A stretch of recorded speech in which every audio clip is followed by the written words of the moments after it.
Welcome to the Salmon Runs YouTube. Enjoy the video. You'll start by confirming hardware.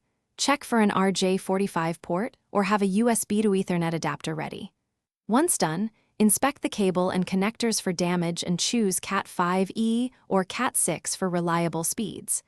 Now plug the cable firmly into your router or wall jack, then into the laptop's port or adapter until you hear or feel a click.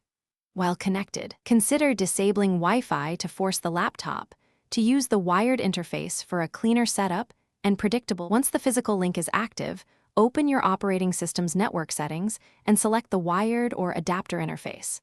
Make sure DHCP is enabled for automatic IP assignment unless your network requires a static IP.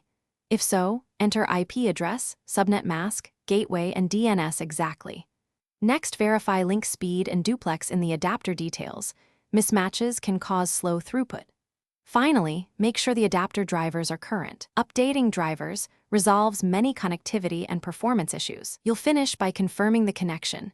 Ping your gateway and an external site to check latency and packet loss. If you lack connectivity, check LED status on the laptop port and router port. Swap the cable or try a different router port to isolate hardware faults. Reboot the modem/router and laptop when steps fail. If problems remain, inspect the adapter in Device Manager or Network Preferences and roll back, reinstall, or update drivers. This single fix resolves many stubborn issues. Thanks for watching. Consider subscribing if we helped you.